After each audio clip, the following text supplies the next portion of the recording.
morning, I guess. Good morning. Some of you probably feels like good night, good afternoon, depending what part of the world you're coming from.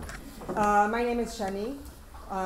Since it's a conference for Jewish educators, I'll use my for educators in Jewish education. I'll use my Hebrew pronunciation of my name, which is Lourie. Shani. Oh, right. Thank you. First, my name is Shani. It's very short, very condensed. I would say you shoot it. It's just Shani. It's not Shani. It's not Shani. It's Shani. And it's Lourie if you're here, and Lourie if you're in the States. And my position here at Yad Vashem, I work for the International School. Have been working for the International School for the past 14 years. I started when I was in 6th grade. So I've been here for a long time, and I do a lot of curriculum planning. I write educational units for Jewish educators in Israel and abroad, and work with public schools in the United States. Right now we're going to be focusing on one unit. Now I have to be honest and say that till this very, very moment, and Rabbi Moshe Cohn here can vouch for that, so can Lourie actually, till this very moment I was contemplating which one of the units am I going to show you, because I think both of them are very significant and very important. Another introduction, I tend to speak very fast, in case you haven't noticed till this very moment. So if it becomes just really too fast, then just signal. I'll try and go into slow mode, which is pretty fast. Okay, thank you. I hear slow. Okay. I'll try my best. I'll probably goof on that, but I'll do my best to try the slow. Okay. So till this very moment, I've been contemplating what should I introduce, because the session we're going to be talking about right now, the title of the session was given was a very challenging one. Teaching Holocaust in Ultra-Orthodox schools, right? Which is, we're all educators, we all teach, and there is no model of one way to teach. This is, by this, it works perfectly, okay? It doesn't work that way. We know as educators that we have to make any program that we're going to have, we're going to have to look at our school, at our students, at our educators, and make a very complicated decision of what is right for our students, what is right for our teachers, how much time do we have to teach? We're not going to even talk about that, which is like probably one of the number one questions we all have to ask when we teach any topic. So what am I going to offer you? So I'm going to offer you one of the units we have, and later on I'm here all day. So later on, if anybody has questions or wants to relate to other topics, I'll be more than happy to share what I can share with you. And Rabbi Moshe Cohn also has a great knowledge of the different programs and opportunities that we have here. But I want to start with a poem. Could you put that on for us? Okay, and this is a poem that I should say. I'll do self-service, okay? You can move. Okay, 1 second. You just want to be in the right one. You just made it. Okay, this poem is not part of the curriculum. The curriculum we're going to be referring to is this one. In Hebrew, Shnot Ra'inu Ra'a, in English, years wherein we have seen evil. Okay, there are 4 books. Each one of them addresses a different part of the story of the Holocaust, except for the 3rd one talks about rescue as a specific question and dilemma dealt with that Jews had to deal with and non-Jews had to deal with. Okay. But I want to start from a different angle, and that sort of addresses my dilemma of what to talk about, and I think it addresses our dilemma as educators. And this is a poem written by Yehuda Amichai, a very famous Israeli poet. Some of you may have heard of him as a poet, and maybe have heard of this poem itself. And this poem, which you can see here, discusses a challenge that I think relates very deeply to what we're trying to do when we teach about the Holocaust. Ultimately, the poem, as you can see it here, and I'll give you a second to read it, is a poem about an older man who's collecting fragments from an old Jewish cemetery. And the concept of a Jewish cemetery comes into mind when we talk about the Holocaust, when we go to trips to Poland, but I think not only then. The idea of the mass destruction, the idea that what was left out of the Holocaust are fragments in a way. And he looks at this desecrated, falling apart cemetery, collecting fragments of old tombstones, and he's trying to make some sense of this. He's trying to connect the different pieces. How do you connect the name of a father to a name of a son, the year of birth to the name of the person? Ultimately, I think what the poem says is, how do you make sense of all this destruction and falling apart parts to make it into something that has meaning? And I think as educators, that's what we're trying to do. We know the fragments, different fragments of the story. We know the story of this ghetto and that ghetto. We may know a story of a specific person or a specific rabbi or we may know there are different parts of the story. Maybe some of us most of us feel that we have a knowledge or understanding of the story in entirety. Not all the details, but we understand or we know what the Holocaust is. The bigger question in education and the biggest challenge is how do we make it into something meaningful education? Not what happened in 1939 and what then happened in 1940, which are all very important parts of the story. But how do you put this together into something that you look at and you say, now I understand something. This has meaning for me. This is something that I take with me in the journey of life. And ultimately, that's one of the questions we're going to ask ourselves. How can we make Holocaust education? Because it's not just teaching about the Holocaust, not just learning about the Holocaust. In Hebrew, we have two words, chinuch and hora'ah. Chinuch is education and its deeper meaning, and we're in Hanukkah, and it was referred to in different speakers referred to the connection between chinuch and Hanukkah. Okay, so there's one aspect of chinuch and there's one aspect of teaching what exactly happened. And I think mainly we're here when we talk about Jewish identity is because we're asking the question of chinuch. Okay, how do we make this something significant and meaningful for our students? How, in a way, I'll say one of the biggest questions I ask myself when I teach about the Holocaust, and I teach in high school also, and I teach, I would say, a full semester about the Holocaust for 11th graders usually. How do we make this something constructive? How do we take our students on a journey, on a learning journey, into something that has a positive meaning for them? They can leave the classroom devastated, sad, heartbroken. But is that what we want them to leave the classroom with? Is that the only thing we want them to leave the classroom with? Or do we have to ask ourselves, again, as mechanchim, and I'm using that word specifically, as mechanchim, do we have to ask ourselves, how do we turn this into something that is constructive, that gives them a positive attitude about who they are? Not just what we lost, which is part of the question, but something that they can be, and I'll use the word that I feel is significant in education. How can we inspire them from this story? And loss and sadness is not something that necessarily inspires us, okay? But what does inspire us? And I think with those questions in mind, I would like to go on the journey of one topic that I think you're all familiar with. And I'm pretty sure, or I have a feeling that a lot of you even address it. But I want to show, I'm not going to teach you Holocaust right now, okay? Because I'm sure everybody sitting here has knowledge of Holocaust. But I want to take, ultimately I want to go together with you on a journey to address one topic that I think is very significant in Jewish education, especially in Orthodox Jewish education. And that is the topic of rabbinical leadership during the Holocaust. Dedicated to you. The issue of rabbinical leadership during the Holocaust. And I want to say, again, I'm sure most of you have spoken about the Piaseczner Rabbi, or have heard of him, or spoke about Rav Aronson and the Gera Rabbi, and they're all different, all these figures that you people have addressed and will continue to address, and it's great that you're going to address it. But I want to add another layer to the understanding, because again, the question is, educationally, where am I going on this journey? What do I want to gain from going on this very important path? And I want to start with one testimony. And this is a testimony that has a very interesting story. In 1941, December of 1941, the Germans first activated the Chelmeno death camp. Chelmeno, not far from Lodz. It was the first death camp. Okay, death existed in the Holocaust way before the camps. But when we're talking about industry, okay, we're talking about the industry of death. Chelmeno was the first camp to start being activated in December of 1941. In January of 1942, okay, that's a little over a month, okay, about 5 weeks after the camp started being activated as a death camp, the first person we know of, okay, escapes the camp. Okay, his name was Goranovsky. I don't know for sure to say that was his name, because he could have been using a false name because he was afraid that somebody would find out that he escaped the camp and what was going to happen. Okay, a very important point I want to make now, we're listening to what he thought and what he heard, because the fact that we know much more makes no difference to him, because he was in a certain situation, he knew what he knew. Okay, and he escapes and he comes to a place called Gribov. Okay, not very far, but far enough, okay? It's not the nearest town to Chelmeno.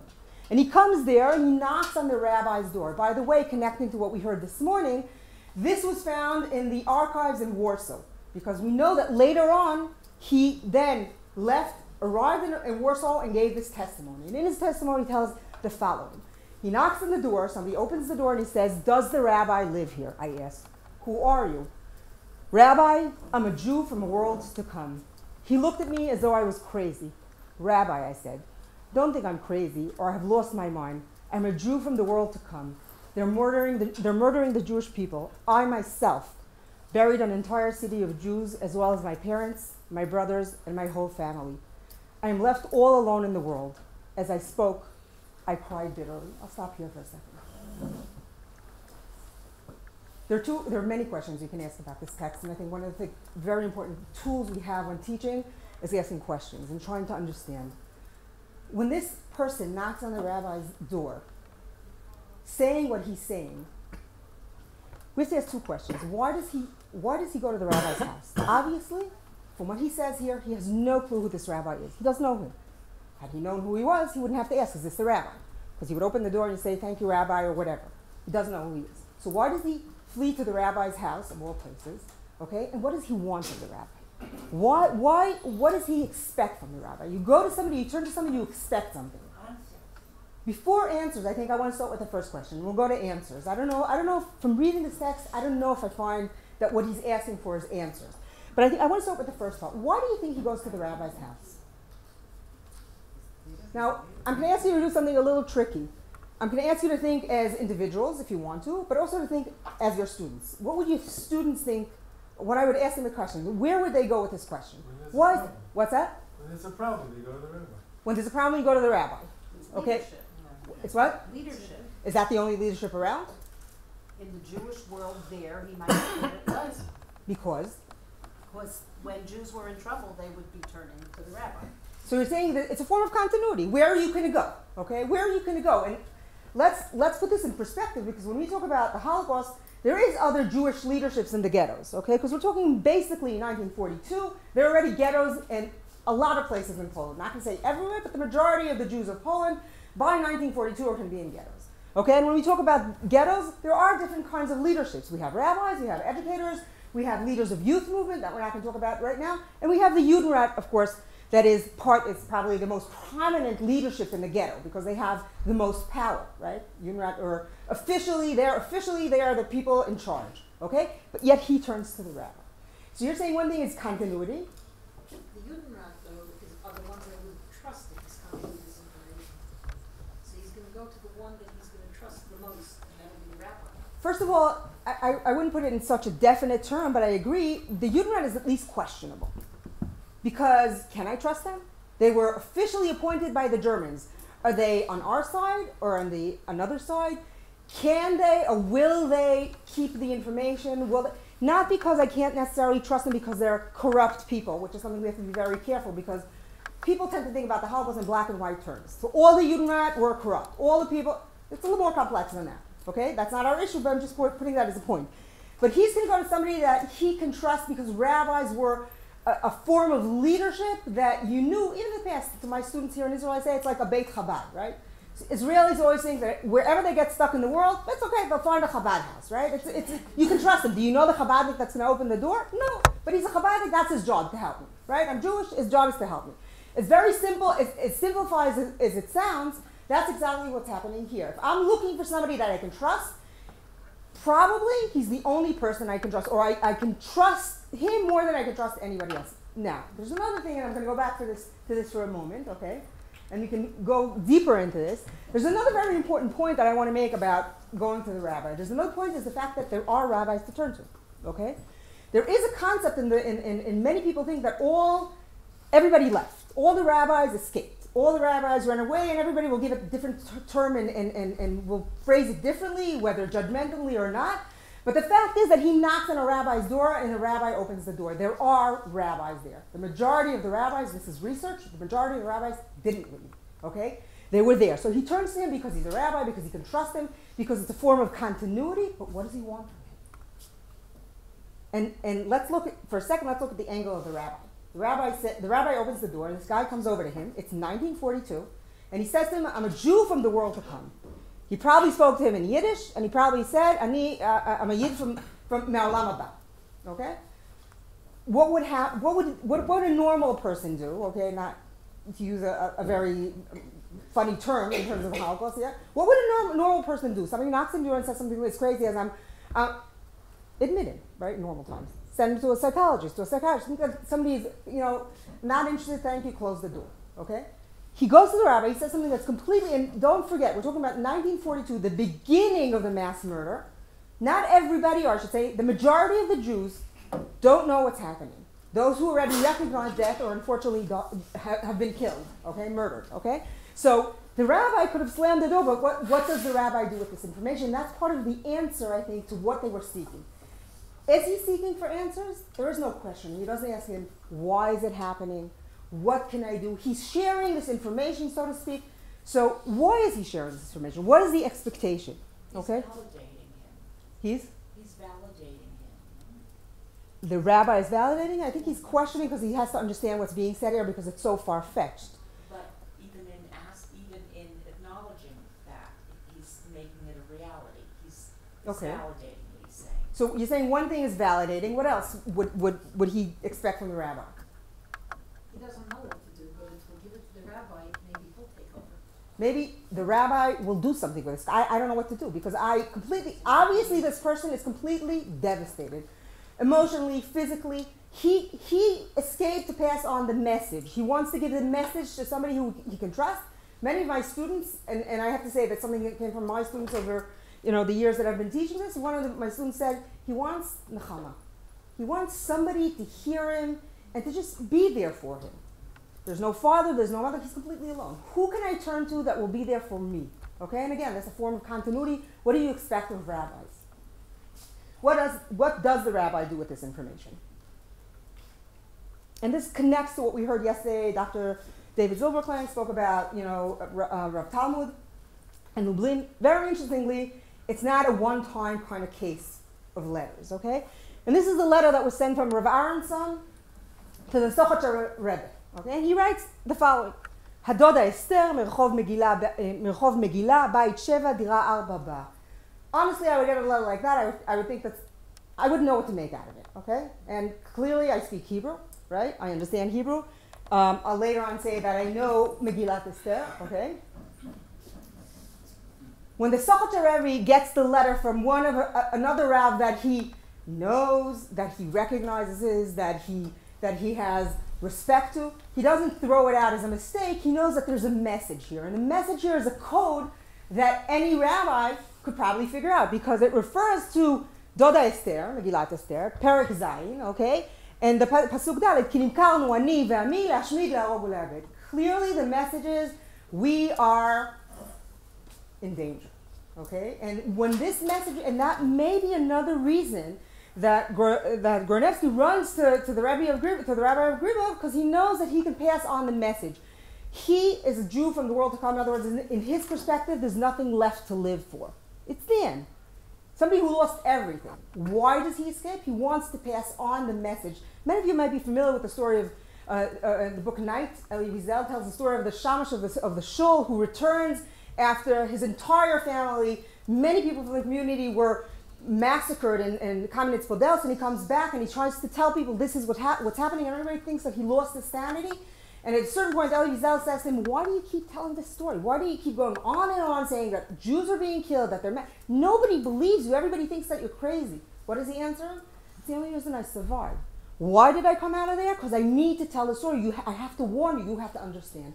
So he comes to the rabbi. Also, another part of it is because he knows that the rabbi will take responsibility. He knows that the rabbi feels like a leader has responsibility, and he will try and pass on this information to other people. Now, was this information received? Is a different question. And in a way, I'll say it's insignificant to what we're trying to say here. Okay, but the message was passed on, and in fact, we know Rav Lau that was here the other day lighting the candle. Rav Lau's father, who was the Rav of Piotr Tribunalski, also received in his house two people who fled Chelm, and all were saying the exact same thing. So Naftali Levi, Rav Lau's older brother, remembers writing what these people told him. Okay, what the people, they described the exact same thing. So it's not a one-time thing. By coincidence, this man turned to the rabbi. He had this idea. This we see is something that reoccurred, and that teaches us about a tendency. And I'm going to run ahead, and we'll skip to the next point I want to make. And there are a lot of points that need to be made. And one very important point. Understanding that there were rabbis and there were expectations of rabbis. The next question we want to ask ourselves is, what did rabbis do? Now that we understand that there were rabbis, Most of the rabbis, as I said, from research done by Dr. Javi Dreyfus, the majority of local rabbis, public rabbis, the majority of them stayed with their communities. Now the question will be, the Holocaust is destruction. Everything was falling apart. People were being torn away from their home. The fabric of life was completely torn. What did rabbis do? What was their role? What could they do in a situation like that? So what you're saying is that it was more of a functional relationship. He wasn't going for a shoulder to cry on, but to pass on intelligence that the rabbi he thought might be able to do something about it? I'm not saying it's an either-or situation. I'm saying that many times, and we can know that from ourselves, many times we turn to people that we feel that can be in a time of grief or in a time that we're in difficulties. We go to people that we feel that are going to be consulting, warm to us, and we also seek their wiseness, what they can. So I don't think it's an either or. I think it's trying to understand, and I appreciate your question, because I think what I'm trying to do here in introducing this topic is ask the question of what are we trying to teach our students? Why am I focusing on rabbinical leadership? I should say that one of the questions I was asking myself and driving everybody around me crazy about was whether I should talk about rabbinical leadership or should I talk about rescue? Okay, rescue is a very specific topic, very attached to Jewish identity, very significant when we talk about Jewish identity. It's also a story that a lot of us know bits and pieces of because we heard a story of Righteous Among the Nations or people who went into hiding. And it's very important. But I think the reason I chose rabbinical leadership is because I think one of the questions, and I say this as an educator and a high school teacher, one of the questions we want to ask ourselves is the Holocaust is amazing, the quantity of knowledge, the complexity of the story. I mean, the expression we unfold the story is so meaningful because the more you know there's more to know, right? And now we're teachers and we have to zoom in on something because we're not going to teach everything, we're not. What are we zooming in on? And I think one of the answers to what we're zooming on is what is going to have meaning for our students? What is our educational impact? When we talk about rabbinical leadership, I don't want to just give examples. I want to talk about what is leadership, what is responsibility, what is continuity in a world of rupture and destruction, okay? What does it mean to me today? When I talk about rabbinical leadership, I want my students to ask themselves questions that are relevant for them. So if I'm sitting in a classroom full of students, not all of them are going to turn into rabbis, especially if we're talking about a girls' school, right? Most of them are not going to turn into rabbis. But what can they take from that, okay? And some of them are not going to be married to rabbis either. What can they take that to their Jewish identity? Because remember, we're talking about Jewish identity, okay? What can they take to their identity? And the other thing I had mentioned before is how do we make this into something that is constructive? In Hebrew I say, Ketzad bonim koma banefesh, okay? How do we make this something? What are they going to take for them to leave the class and to think about their Jewish identity, about their connection to their Jewishness in a different way and in an inspiring way? So are you looking for answers? Not yet, but I'm glad you have some. We'll get there. Yes. So I want to ask a question. Do you use this as a springboard to negate the stereotype that all the rabbis fled? And secondly, do you use it in any way to address any questions that the students might have about failed leadership?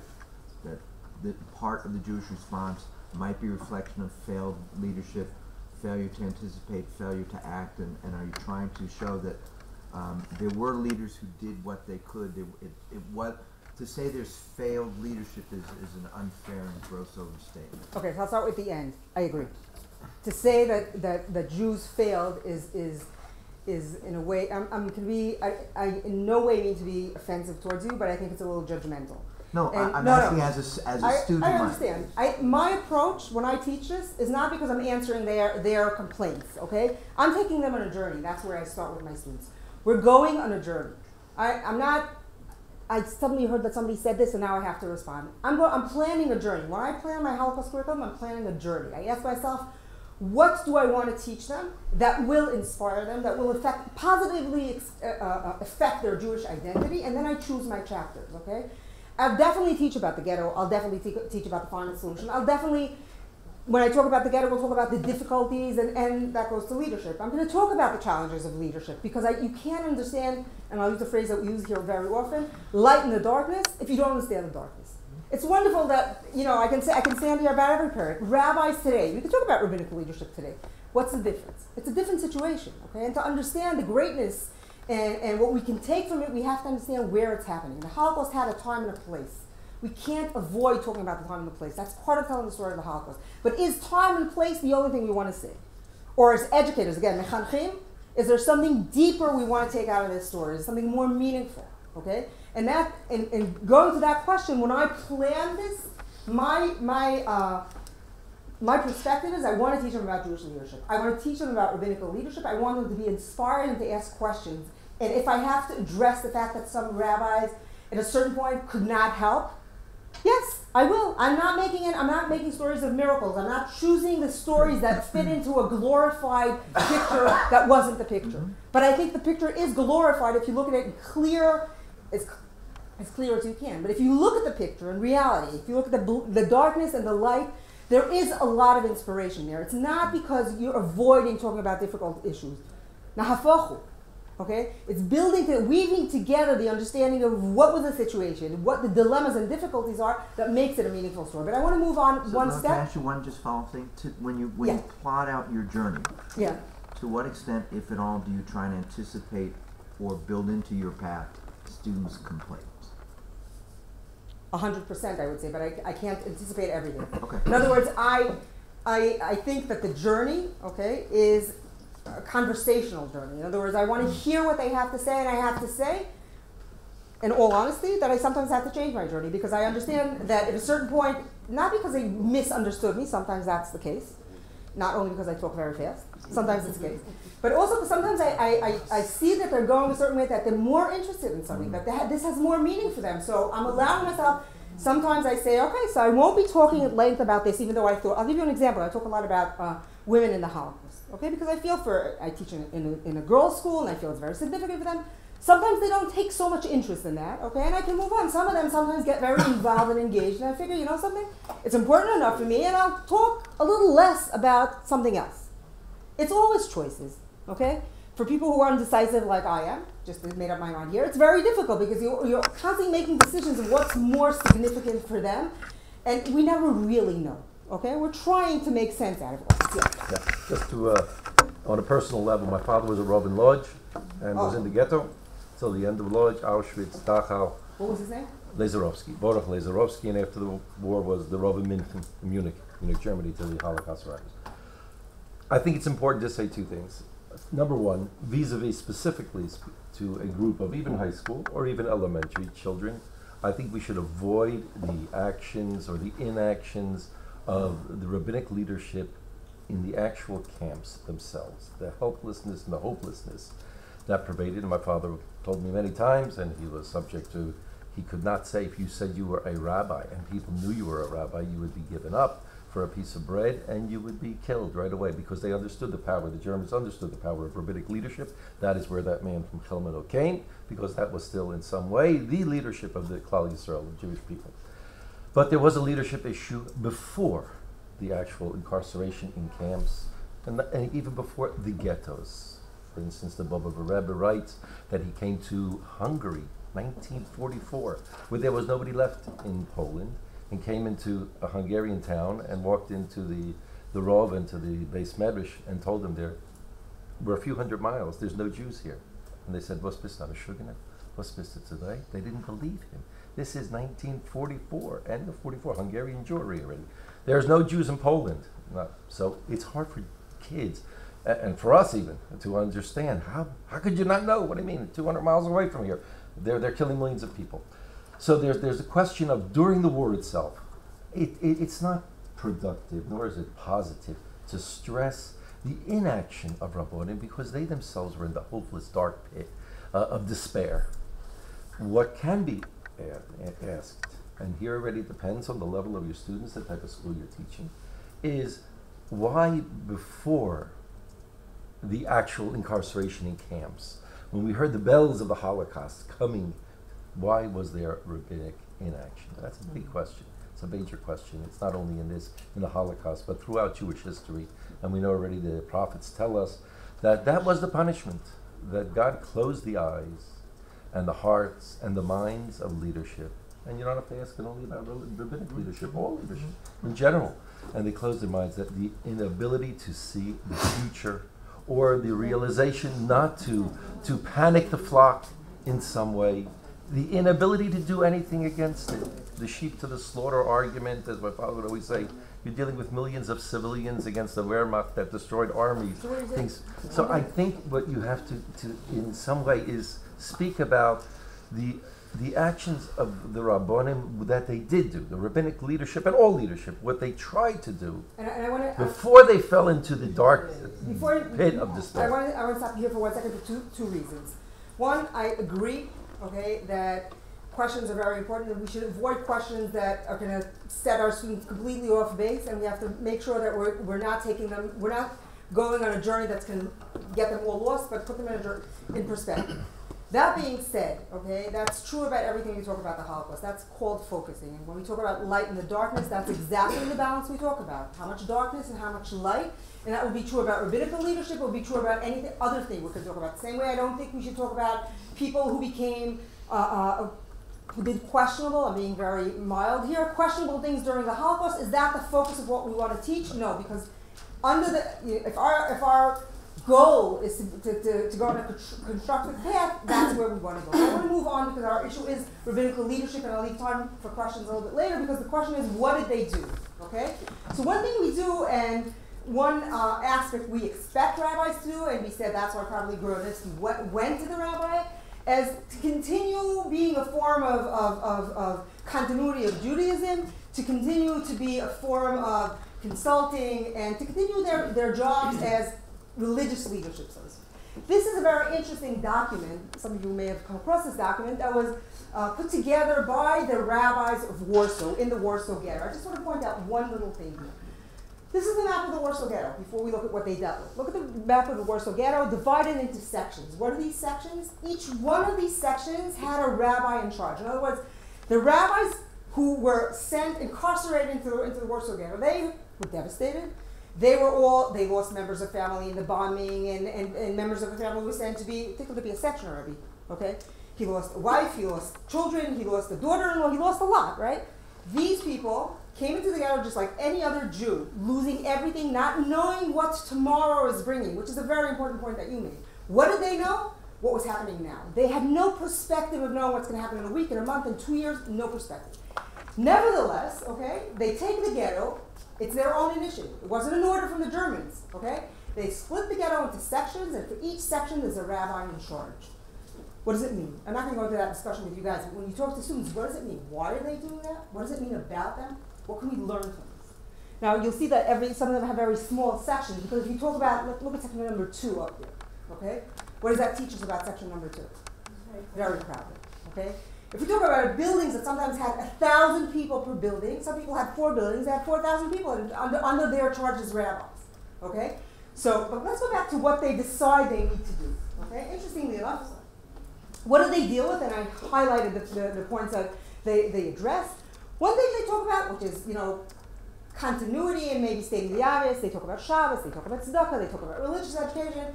That's obvious. We would expect rabbis to get together and talk about, we need to deal with tzedakah, we need to deal with Shabbos, we need to learn with limud Torah. And Shulamit had mentioned before that the Sechner are talking about what's going to be with this world when all the yeshivas, the yeshiva guys are no longer in yeshiva. These are questions that they have to deal with, okay? But interestingly enough, let's look at the first thing they put on this, on this document of what they should, what should they focus on? Okay? First thing they deal with, follow the instructions of the sanitary boards. Why the rabbis? Why do the rabbis need to address the topic? The Judenrat has authority. The Judenrat put out orders. People clearly understand the situation is not good. They know how crowded it is. Why do the rabbis put this in their documents? They're telling them this is a responsibility of the Jews. Take care of themselves. That's why they're doing it. What does it mean for people in the ghetto? They will follow the instructions of the rabbi. This becomes part of the Jewish action. In other words, they feel that their responsibility is beyond the spiritual responsibility. It's beyond questions of is it kosher or not kosher, religious education, spiritual guidance. Okay, we have a responsibility as leaders to make sure that people may not notice. People may question the Judenrat and why they're doing this. People might say, there's only so much energy I have. I can't deal with everything in the ghetto, not in a spoiled way, well, I can't deal with it. But no, there was so much going on. There were so many challenges and difficulties as parents, as individuals, there's so much grief and sorrow. People may have, may have looked at this, need to go to shower. All these things are like, leave me alone. But when it comes from a rabbi, it has another meaning and it has more authority. Zaya mensch. What? Zaya mensch. It's part of Zaya mensch, but I think it's deeper than that. Focused on life. It's get focused on life. And if you feel clean as you could in those conditions, you're going to feel a certain way. Otherwise, everything goes. At least to keep some shred of. So you're making it as a spiritual point, and it's also a spiritual point, which I agree with you. No. If you feel clean, if your hands are clean and washed to the extent they're good, they didn't have ivory and dawn soap in it. So at least the human being will feel like a human being. So it's one level is what you're saying, and the other level is practically, okay? If the rabbi said I need to, even though I have no energy for this, and even though I don't know, maybe I think the Judenrat is being a pain in the neck, and the Germans want them, and because the Germans want, the Judenrat is doing, this becomes something that I need to do. It gives it a special meaning because the rabbis also said you should do it, because rabbis are authority, rabbis are leadership, and their focus is me, not what the Germans want. I agree that what you're saying is absolutely part of the story, definitely. Okay, and I'll even bring in Dvorzetsky, who in the Vilna Ghetto says, when you get up in the morning, you have to dress, okay, in a way, and I'll quote him in Hebrew, "Shelo nishkoach she'adam ata." You shouldn't forget that you're a mensch. So you don't have nice clothes? Fine, just tuck in your shirt. Look like a mensch. Don't, say everything's falling apart. Lo shana, whatever, right? No. Shelo nishkoach she'adam ata. And I think that's also part of it, okay? But I'm saying so one thing that they're doing, the rabbis, is dealing with the questions of the continuity of Jewish life, continuity of a community where community is actually falling apart. Because the words we usually use when we talk about the Holocaust is everything was destructed. Everything fell apart. There was nothing, and people usually say that in very definite words. Everything was destroyed. Nothing stayed as it was. There was nothing that was the same anymore. There were no communities, there was no responsibility, there was no arivut, nothing. Wait a second. It's more complicated about it. Looking at this, true, this is 1940. What's in 1940 is not going to be right in 1944. But we're looking at concepts, okay? One concept is the form of continuity of community, of arivut, which is a very, very important part. That's also part of the reason that you may have no energy, but you have a responsibility, because if you're not going to stay clean, if you're not going to make sure that you're clean, you're going to be responsible for what's happening here in a very crowded ghetto. And the fact is that rabbis were dealing with issues that normally weren't part of their jobs, and the Alexander Rebbe says, "Ki avodat hakodesh alehem b'katef yisav." It's written about the Mishkan, but he says, we have to shoulder the burden. We have no choice. We can't just sit there and do what's typically our job, because we have responsibility. Okay, these are our people. I don't know this person. He was sent to the ghetto from a different community, from a different town. It's not where I used to be the rabbi. It's not my shul, but I have a responsibility. Avodat HaKodesh b'katef yisav.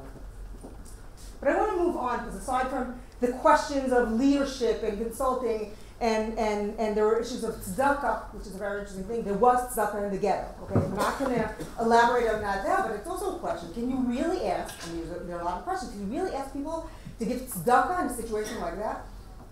And will people respond to the question of giving tzedakah? And Rav Aronson says, we collected money for tzedakah from people. So you say, continuity, everything's nice. They gave tzedakah and everything stayed the same. No, because he said for an hour and a half, I had to give a drush of an hour and a half to convince people that tzedakah is important, but not only that. I myself walked from one house to another to collect tzedakah. Why am I emphasizing that? There used to be gaba'ei tzedakah. The rabbi himself never walked from one house to another to collect tzedakah, but that's part of everything falling apart in a way. If the rabbi won't knock on the door, people won't give tzedakah, and they have right reasons to think that it's not right to give tzedakah, and they may be right. But when the rabbi comes and knocks on the door and says and talks about who we are, and we talk about identity, and he says, we have to remind people that we are the sons of Avraham, Yitzchak, and Yaakov. They didn't know it? Of course they knew it, but he had to remind them the deep connection to that, okay? And he had to remind them that practically, today you have something to spare, tomorrow you may not. If we don't continue this idea of tzedakah in our community, what's going to happen next? But I think one other very important aspect of talking about rabbinical leadership, aside from leadership and responsibility, is the issue of halacha. It becomes a very important part of understanding Jewish life. So many of us use responsa as an opportunity to talk about halacha during the Holocaust, but I want to talk about the concept of leadership, and the complexity of halakha. So this question, I'm sure a lot of you are familiar with, is one of the questions that even if my students are not deep into understanding halakha is something that they can relate to, because this in a way is not only a practical halakhical issue, it's also an understanding of the world they're living in. And the question was asked in the Cohn again, and I brought it here in Hebrew. As simple as that. Am I allowed to even say the bracha, shelo asani eved? Why not? Because what am I if not a slave? Of course I can't say that, because there's a clear halakha that says that you need kavanah and tefillah. If you don't mean what you're saying, then don't say it. But on the other hand, halakhically speaking, lo meshanim matbeah shetavu chachamim. You can't just go around and change davening. I don't like this, let me change this. I want to alternate it. Doesn't work like that. Not an Orthodox world. Okay? So what can I do? So this is a halakhic question on the one hand, but it's also a spiritual question. How do I perceive myself? What kind of life do I have? What's the meaning of life? Which is also, again, we're talking about identity. We're talking about, and I'll say something educationally, it's not a guilt trip. If they could ask questions like that, if they could find meaning in life where they were living, think of ourselves today. We're so pampered, we're living in a life where we have everything. That in education usually doesn't work, I'll say, subtly. But if we ask what is the meaning for us, if I read this question, okay, and a person is contemplating this, and the rabbi says to him, you can say the bracha simply why? Because the idea that you ask the actual point that you're asking a question that shows something about your spiritual freedom. What does it mean to be a free man? An important topic to discuss with our students. What does it mean to be a person that feels free? And in today's world, some of you may have students thinking that, we're so confined in this world, and halakha is a confining thing. An opportunity to talk about it in that context. But halakha, and when we talk about halakha and the Holocaust, it's even a deeper question. Because when we talk about halakha and Holocaust, of course, the question of continuity and the idea that people actually turn to rabbis and ask questions. What does that mean? What does it mean? What does it mean to us today? What do we learn from the fact that people who are lacking everything, that lost a lot, that were broken, that had lost members of family that felt alone, that were deprived of everything, that were starving, stop for a minute and before they eat something, question themselves and ask, can I do this? Want to turn to authority in a world where authority is very intimidating. What does it mean? Why was it so important for them? What responsibility was lying on the shoulders of rabbis in this situation where they had to make decisions? Okay? And a very important problem they had is that halakha and Holocaust are contradicting terms. Halakha is sequence, is continuity, as you take time to think about it, and you base it on what you know, and what you think the consequences are going to be, how it's going to influence what's going to happen. Holocaust is completely different. It's rupture, there's no continuity. What you know now can be absolutely irrelevant in the next 5 minutes. What the Jews in Warsaw knew, okay, in June of 1942, they were living normal ghetto life. They knew starvation, they knew forced labor, they knew humiliation. But in July of 1942, all these things are going to change, because in July of 1942, the majority of the Jews of the Warsaw Ghetto are going to be deported. By September of 1942, the ghetto is going to look completely differently. So asking a question in June about what you should do in July, how are they going to figure out what the right thing is to do? Not to mention lacking books, not being able to consult other rabbis. Usually when you have a very difficult question, at least you have chavruta, somebody to consult. Here you're living in an isolated world.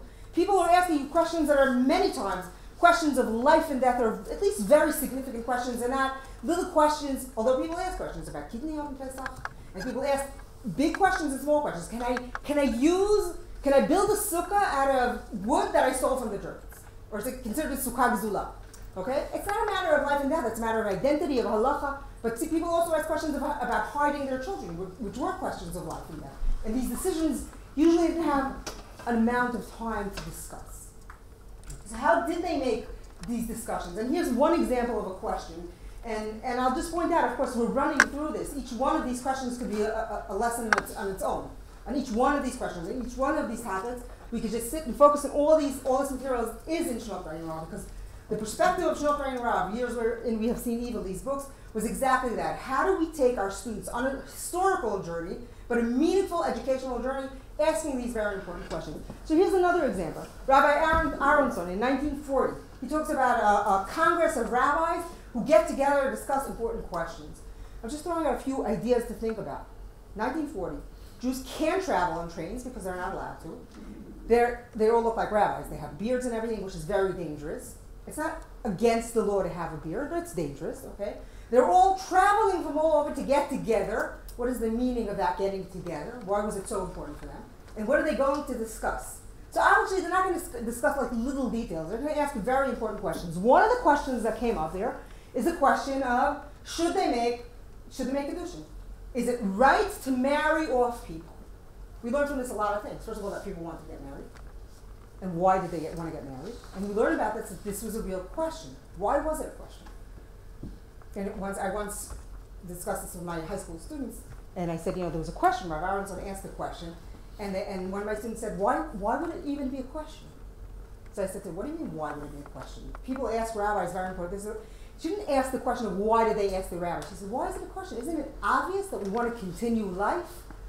So sometimes you have to, like to me, it was clear that they would understand why it's obvious they shouldn't get married. Suddenly my student says to me, it's obvious that they should. Why is it even a question? So talking to, addressing questions of students, sometimes you have to look at it from a different angle. Why was it a question?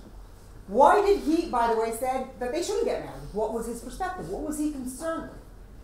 And if we're talking about rabbis and responsibility, didn't he understand the concept of Am Yisrael, of Netzach Yisrael, of the fact that there's continuity? Where was his responsibility for the continuity of the Jewish people? So what did he know in 1940? What is he afraid of? But generally speaking, and I'm moving on to the next thing, all these questions, and these are just a few examples, okay, agunot and escaping to the woods, which became a halachic question because are we endangering other people that are staying in the ghetto? All of these were very important questions, but ultimately, this came to a very, very, very significant question, and that's the question of Kiddush Hashem. Okay? Why is this the question of Kiddush Hashem? Because the question, when they came to be passed in halacha, one question they had to ask themselves is, what is this period all about? And we all know the Rambam, right? Kol Beit Yisrael mitzuvin al Kiddush Hashem ha'gadol hazeh keitzad. And then, we know that there are 3 other erot that you're not allowed to do under any circumstances, under any circumstances, avodah zarah, gilui arayot, shfichut damim. But then there's Shat Shmad, okay? Shat Shmad, it says, afilu al arakta de mesani, even on the lace of a shoe, right? So what are we living through? What is the situation all about? How do we understand this period? Not as a historian sitting in a room later on, Dr. this and Dr. that, Professor Barr, Dr. Zilberkling, and everybody in Browning, and everybody sitting together and trying to figure out what this is all about. As it's happening, how do we understand the spirit? What is happening now? Not for the sake of history, but for the sake of understanding how are we supposed to behave. What is the expectation from the way we're supposed to behave? Because remember, what are they experiencing? Okay? This is what they were experiencing from day one. Desecrating synagogues, shuls, burning Sifrei Torah, targeting rabbis specifically, humiliating them publicly, and more than that. Okay? So how do we understand this? What kind of a battle? You working on? That's fine. Fine. Okay. How do we understand this period? Okay? Because that is essentially the understanding that we're leaving. Right now, we're leaving the historic concept, but understanding what we're living through was a very significant part of deciding how to behave at the time. So this historical question, which, by the way, was also a historical discussion in the ghetto. In the ghettos, they tried to figure out, is this similar? We know of a discussion that took place in the Warsaw Ghetto, asking the question of, is what's happening here the same as the Spanish Inquisition? Is it the same as what happened in Tach V'Tat? How can we compare this to anything? Because we need to understand what's happening there. But that was a philosophical, intellectual understanding. This is a practical question. What are we living through? And in fact, one of the questions, especially in 1939, it becomes a more complicated question, dafka when it becomes Bikuach Nefesh. Okay? When it becomes a question of the understanding that Am Yisrael is standing, the concept that we are the last Jew. Okay? So today we use it as a phrase when we have exhibits in schools or in museums, but that was a true thing they were living through, that we are the last Jew. There won't be any Jews left. I'm the last one to be alive. There is no Am Yisrael. Okay? But before that really happens to be a concrete thought, there's a question of where are we going, what is our responsibility as a nation, and what is the meaning of everything happening here. And in fact, what we know is that Rav Nissenbaum, who was an elderly rabbi in Warsaw, one of the leaders of the Zionist, the Orthodox Zionist movement, very well-known rabbi, In the ghetto, he reinforces a concept that was actually, they started discussing even before when things were getting a little more difficult in Poland, but it's remembered as one of the turning points in the ghetto. When he says, this is an hour of Kiddush HaChaim. So if we till now had the concept of Kiddush Hashem, now we have a new concept of Kiddush HaChaim. Ultimately saying, what is Kiddush Hashem all about? When the enemy wants to take our soul, we say, no, we'll give our bodies, but the soul you cannot touch. But now that the enemy wants to take my body away, what can I keep? What is the meaning of dying but serving their purpose? So what do we do now? He says, now we should focus on Kiddush HaChaim. Now, how do we fight the enemy? They want to kill us, we'll stay alive. Not under any circumstances, but the goal should be to stay alive. What's interesting about Rabbi Yitzchak Nissenbaum's statement is it was remembered, and it appears in testimonies not only of Orthodox Jews living in the ghetto, but of secular Jews. Because suddenly waking up in the morning and struggling for another day was not just, oh, I struggled for another day. Suddenly it had meaning. Suddenly in the battle between us, first of all, it put us in a battle. There are the Germans and us, and we're fighting. And we have an opportunity to win, maybe not the whole war, but a specific battle. And in that battle, this day, I woke up, I survived, there's meaning. It's not just, I'm schlepping out another day. And that was very meaningful for a lot of people, whether it was Orthodox people or non-Orthodox people. It gave meaning to life, where life was completely desperate. Can we date this quote or this understanding to we understand how? We can date we can date it to 1940, 1941, but it probably would, the discussion of the concept already begun in 1930.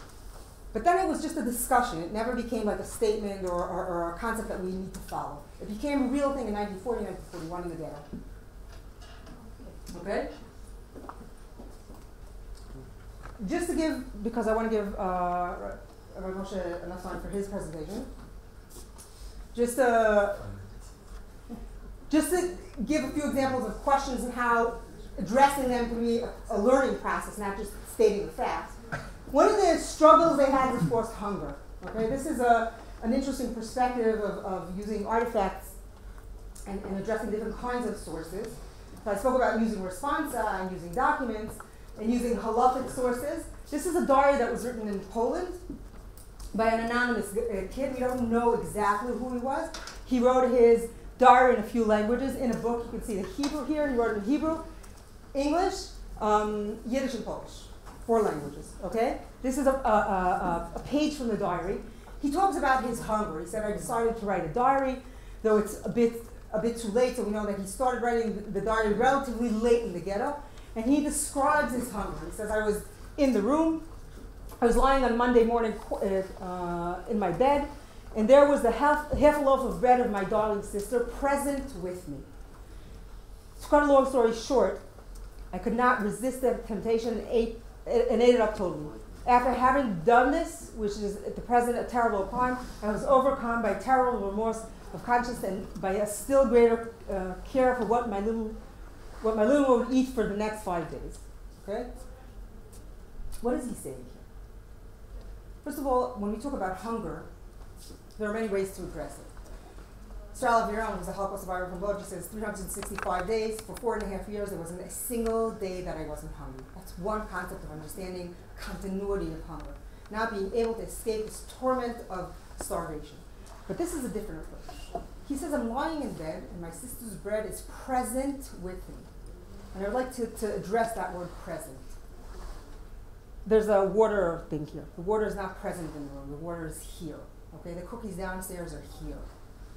The bread is present because it has a personality almost. We're having a discussion. The bread and I are having a discussion where the bread is saying to me, you are hungry, eat me. And at the end, he's so hungry that he eats that. Now, we talk about losing everything, and we talk about rupture. He doesn't say, well, I ate and that's it. I feel remorse, and I want to focus on that remorse. He's writing a diary. It's a private thing. He doesn't have to justify himself. He doesn't have to give explanation. It's just reflecting on the way he feels. That's what a diary is all about. We're not going to even talk about the significance of using diary in Holocaust education, which is for another time. But when he says, I have remorse, what does it teach us about his humanity, about his values, about his spirituality? He didn't have to write that. He didn't know that I'd be standing here and justifying the fact that he didn't completely lose his identity. Because if he's able to have remorse, that means that something in him is still very solid, very strong. It's there. Because he just doesn't say, well, I have no choice. He has remorse and he has consideration for his sister. Okay? And one of the major things that they have to deal with is the issue of hunger. And if we talk about, and here's an example for perspectives. If I was talking about mothers, I would talk about dealing with feeding children when you're a mother, which is a typical role that mothers have. But I want to talk about rabbis, because rabbis face it as a question in terms of halakha. Because at a certain point, kosher meat, very early actually, kosher meat was not, people weren't able to get kosher meat. And if they did, it was very insignificant in terms of quantity. So what do you do in a time like that? You could say, well, everybody's dying, pikuach nefesh, everybody eats whatever they can eat because otherwise we die. Interestingly enough, when we look at documents, here's a law that was put on in Litvanstadt, which is the ghetto, okay, in February, in Shvat of Tafshin Aleph, okay? And rabbis put out an order and they say, okay, who can eat non-kosher meat? Women before and after childbirth, okay? And people who feel that they're losing much of their strength, they should go to a doctor, and the doctor says it's okay, okay. Shortly after that, okay, Sivan, that same year, okay, they come up with an order about the kids, okay? Children that were seen by the doctor, even if the children can say that they're weak, but the doctor says that they can eat it, they can also eat non-kosher meat. Shortly after that, Tammuz, right, a month later, they give a general order that all children can eat non-kosher meat. Why invest so much time in something that was obvious? I mean, people could realize that unless the world is completely going to change 180 degrees, in a couple of weeks, everybody's going to die of starvation if we don't do anything. Why do the rabbis don't put out just an order, once you feel that you're completely weak, just eat non-kosher meat because, we're in a time of destruction and there's no choice. What is the point behind it? There's a halakhic point and there's an educational perspective. What are they teaching the people? Aside from saying, there's a concept of kosher food, because you could say everybody knows everything. What's the message they're passing on? What is the additional responsibility that they're addressing? And in order to answer that question, I want to give another example from a perspective of mothers. Tzvi Bar Lev, who was from the Krakow ghetto, says at a certain point, we couldn't keep kosher anymore. We couldn't. And we started eating non-kosher meat. He says, nevertheless, my mother made us eat non-kosher meat on fleshik dishes, and we ate dairy on dairy dishes. I don't have to explain why that does not make sense, halachically speaking. What was the mother doing? You could say, it's just a course of habit. There's more than a course of habit. What was she teaching her children? What was the message she was giving her children? There is a concept of a kosher home. There is a concept of a Jewish home that is run a certain way. So now we can't really keep it, but we're keeping something to remind ourselves. Zecher l'tziat mishayim. Okay? We do all kinds of, in a way I always say, it's like hatzivi lach tziyunim. It says that mitzvot tluyot ba'aretz. It's a question if all mitzvahs are tluyot ba'aretz and you only do them in Eretz Yisrael or not. And then there's a concept of hatzivi lach tziyunim. We do it in chutz la'aretz to remember when we come back to Eretz Yisrael, B'ezrat Hashem, that we shouldn't forget what we do. In a way, that's a form of hatzivi lach tziyunim. Let's remember what real Jewish life looks like, so when eventually it ends, we'll have a concept of that. We're not losing everything. It's not, let's forget everything. And when the Yisrael Rabbi asks, what's going to be with this world? Part of the answer is this. Let's at least leave seeds, plants of what was all about, what is Jewish identity, so one, Be'ezrat Hashem, this is over, we'll have what to connect to. And we'll find that in other examples, and one of them is the question of another question that they dealt with is the question of rescue and how do we deal with that, which is a very big dilemma because rescue ultimately, and I'm finishing in 5 minutes, rescue ultimately was a question of, on the one hand, and this is from Avigdor from Dorovitz, he says, my Beit Din had a question. Okay, and that's another example of questions that rabbis had to deal with. He says, and when people ask me if we can escape and assume a false identity of Christians, okay? He said, now that was a very, very, very complicated question because on the one hand, Gilui Ayot, Shfichut Damim, and Avodah Zarah, right? This is Avodah Zarah, very clear. You can't, under any circumstances, you're not allowed to do Avodah Zarah. He says, there's no question. The Beit Din should have said to everybody, no, absolutely not. He says, but on the other hand, okay, if we tell people you can't escape, you can't assume a false identity, aren't we serving the purposes of the Germans? So what do we decide? What is our responsibility? Because the question is not just the question technically of what we're allowed or not allowed to do. There's a bigger and greater question of what is Am Yisrael, what does it mean to rescue somebody in that circumstances. So these are just two examples of questions that have to deal with identity, okay? Because they're not the question of eating kosher, the question of rescue are not just questions of what's allowed and not allowed, but they're also questions of identity. That what is our identity, what are we committed to, and what are we leaving on as not as a legacy, as a amorphic kind of thing, but as a reality of who we are. They weren't converted, and that was a nikah over here. They were putting on a false front, but there was no conversion, and it didn't really involve, in certain services, of course, they gave the children into the monasteries, but this wasn't conversion, so that was where there was certainly room. If we can, and for a minute, just go into that Halakhic issue, there's a big question with children specifically, because children, even if they didn't convert, they would be influenced by the environment. So if they're going to live in a monastery for 2 years, if they're 5 or 6 years old, you don't have to convert them in the beginning of the Christianity, they will convert automatically. We know stories like that, right? So there was a big question about it. In fact, I'm not going to say that because you know. So. No, we know a case that one became a cardinal. Right. And anybody who heard yesterday, there was one of the people who gave a testimony yesterday, is a baby that was given to a Christian family, grew up completely Christian, and found out only when he was in his 20s, after he started learning, and he was learning to be, I don't remember if he was already a priest, but anyway, at a certain point he found out that he was Jewish. And now he says, I have a torn identity because am I Jewish? I'm definitely Jewish, but I'm definitely Christian. So what? So who am I? Okay, so that was also a question. But I want to move on to the question of what happens after the war, which is also a very important question. Of what was the role of rabbinical leadership after the Holocaust? Because they again have a role.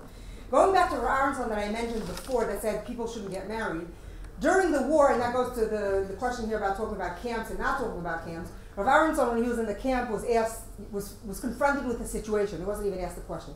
He was confronted with a situation where there was no kosher food. Obviously, and they got a pot of soup that had treif meat in it. Okay, so everybody was starving, and lichora there was no question, but nobody wanted to eat it because. And he realized that if they're not going to eat, they're all going to be in danger. So what does he do? He goes over to the pot. He takes a spoonful of soup, right? And he says, he makes a bracha out loud. Now, shakol niyah is the right blessing probably for the soup, but there's more meaning to shakol niyah. Even in this situation, that I have to eat this is Ratzon Hashem, this is what we have to do.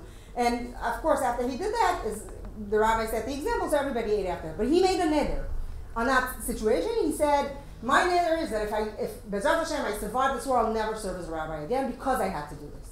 But at the end of the war, he found himself very lonely because he says, from that conference that I spoke about, when he asked the question of should we marry or not, he said, out of 100 rabbis that participated in the conference, I was the only one left. I could not allow myself not to be. And again, talking about responsibility, talking about rebuilding life, which is such a significant part of the story of the Holocaust. What do we do? What do we invest in?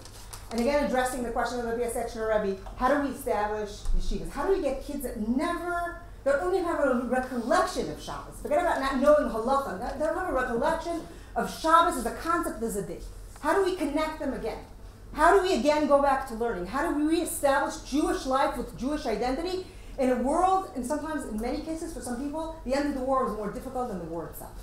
Because the war you were busy struggling, and then the war was over.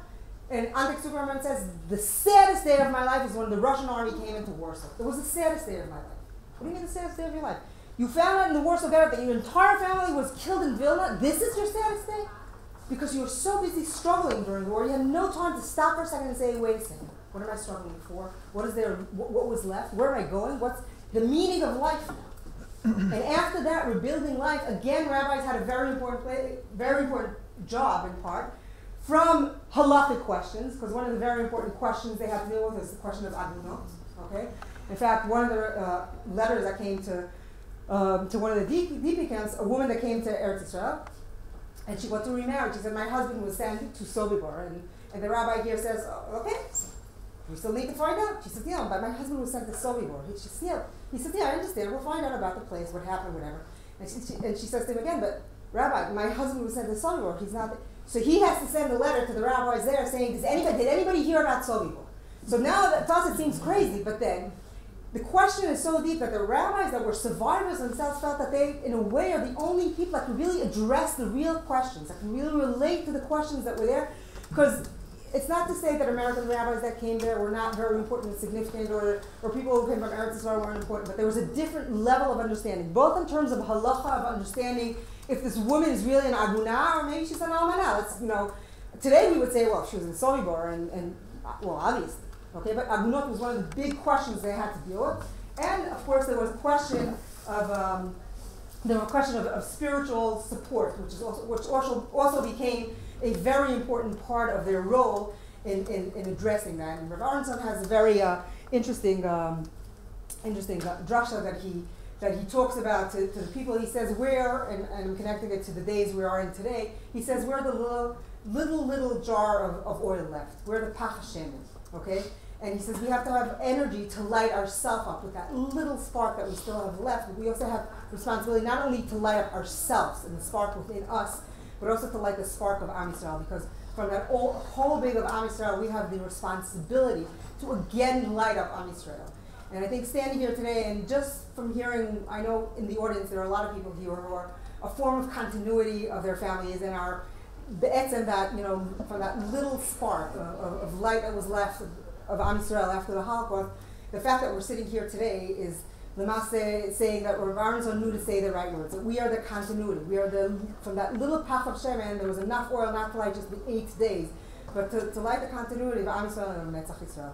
So a short journey into the teaching about rabbinical leadership, but I think in a way what I was trying to introduce here, and I hope that at least some of it came across, is we can tell stories, and they're very important, but how do we embed this into something that becomes a tombstone not only for the destruction, but also becomes a milestone to understanding who we are, being proud of who we are, inspired, and asking ourselves questions of commitment, of identity, and of continuity. So it's putting together all we know and making it into a meaningful journey, and good luck on that journey. I can say, I do this, I do that. It's a difficult journey. As an educator and as an individual, and it's, yeah. Thank you. Would you mind, this was wonderful, would you mind passing that a volume of just to take Sure. a look at?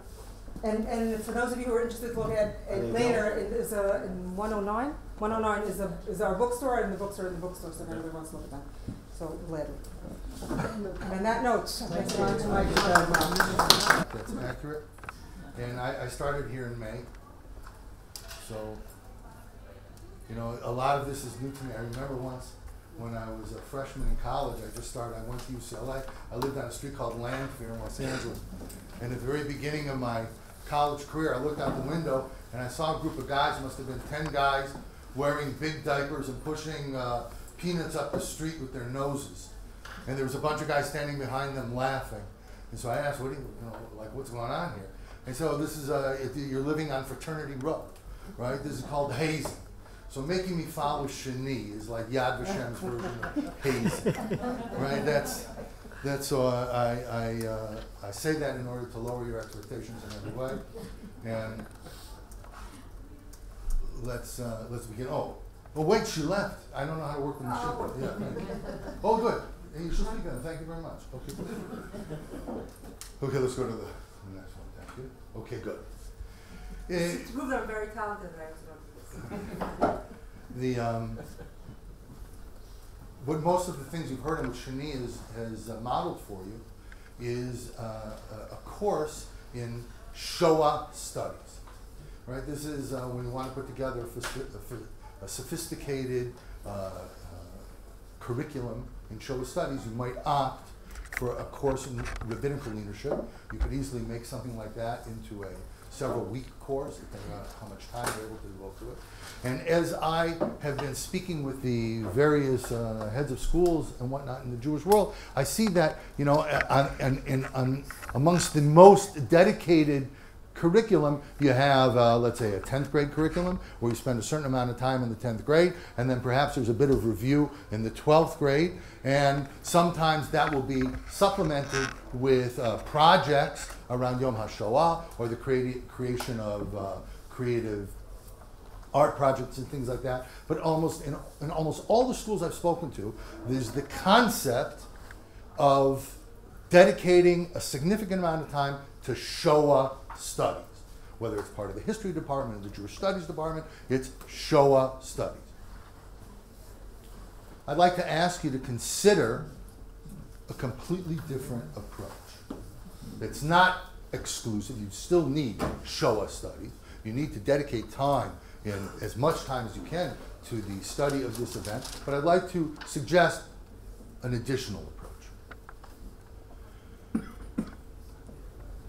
You know, I don't know who said it. I can't give you the source of the quote, but I used to like to tell my students that when they daven, so they're speaking to HaKadosh Baruch Hu, but when they learn, HaKadosh Baruch Hu is speaking to them. As Professor Bauer pointed out, that we are a people. Who said it? The Rabbinical. If I have to steal a quote, he's a good guy to steal a quote from, right?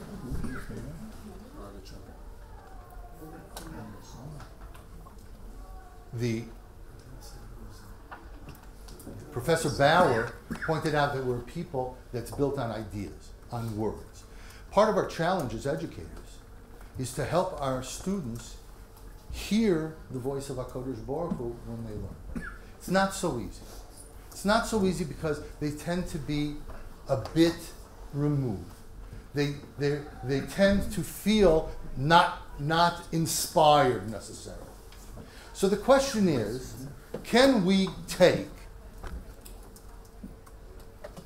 from our collective history information, examples, testimonies that will help our students hear, if not the actual voice of HaKadosh Baruch Hu, the Tselem Elokim, the spark of the Rabbi Shalom in each one of us. And certainly that spark of light that's shown in the darkness that Shani spoke about.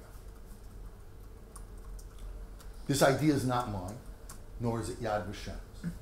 We're all familiar with it when we stand under the chuppah. Stand under the chuppah, it's arguably the happiest time of your life, and yet every minhag that I'm aware of, every custom prevalent amongst any Jews, from any stream, anywhere, you take a moment and you stomp on that glass. And you do that because we now have defined simcha as not simply an indulgent moment of our own, in order to create our own satisfaction, but nevertheless, as a Jew, it's a moment in time that collects and is reflective of all the times. And part of those times is not only simcha. There was a crushing of the glass. It's not my idea. There you have the pedagogical source. This book, the Yad Vashem curriculum from which I'm borrowing, is called Studying the Holocaust in the Light of the Mishnah. The truth is, that's not what I'm going to talk about. What I'm going to talk about is studying the Mishnah using the Shoah. Let's take an example. Now, I also have to, let me apologize up front, right? I've been now almost 17 years in Eretz Yisrael, and my kids begged me not to speak at the parent-teacher conferences, keep my mouth shut because I have not mastered the exquisite pronunciation that you heard from Shani, right? So I apologize up front, right? Chayv Adam levarech ala ra. That's Chayav Adam levarech. Okay. Very good. Well, thank you. But you see, I'd be exhausted. I have to sleep for a week if I did the whole Mishnah, right? Chayv Adam levarech ala ra kashem shehu mevarech ala tov. A man is obligated. Now, I took this Mishnah. The truth of the matter is, I have it not only in Moed and almost all the Masechtas in Moed, but in the Zikin, in Taharis, in Kodshim. I'm illustrating a methodology that can be used for mathematics, and it can be used for history, and it can be used for science. It's the idea that I'd like to talk about. So I'm using Mishnah because I know that. I don't know any of the others at all, and I know this a little bit, so it's a little bit. Shnei Amars, it says, V'ahavtas Hashem Elokecha b'chol levavecha, b'chol nafshecha b'chol me'odecha. B'chol levavecha means b'shnei yitzarecha. B'yetzer tov, b'yetzer ra. When it says that one has to love God, we have to love God with all of our resources, the Mishnah says. So it gives us 3 examples. First, we have to love God with the inclinations that create in us humanity.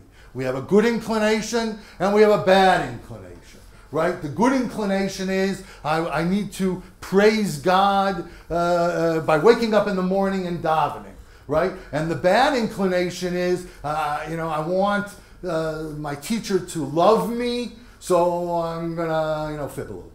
I'm gonna fib and say, well, I learned 6 hours when I really didn't. So that might be an example. B'chol nafshecha, afilu hu neitel nafshecha. Even if you have to die, you have to die in a way that is mekadesh shem shemayim, that serves the greater purpose of mankind in God. B'chol me'otecha, b'chol me'monecha. With your money. Davar acher, another example, b'chol me'odecha, of all your strength. B'chol mida u'mida shehu moida lecha, v'have moida lo b'me'od me'od.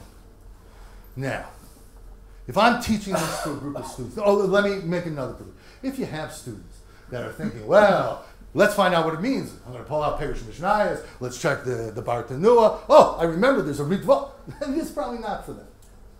But if you have kids who are saying like, give me a break. Give me a break.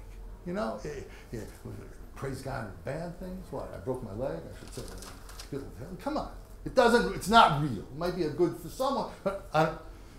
So it says, "B'chol mido mido shu hamayda lecha." You have to look at your life in a certain way. And that way requires us to acknowledge that everything comes from God. And therefore, it's part of a bigger plan. And therefore, we should give it a chance and try to be appreciative of that plan. Please? Now, if I want to add a depth of meaning, now let me explain what I mean by a depth of meaning. And I'd like to quote the head of our school, head of the Vashem, right, that you heard the other day, Mrs. Dorit Novak. She's just so you know how I'm related to her, she's my boss's boss's boss. Right? That's how I'm related to Mrs. Novak. She said the story of her kid Yael, right? She has 4 kids, one of them is Yael.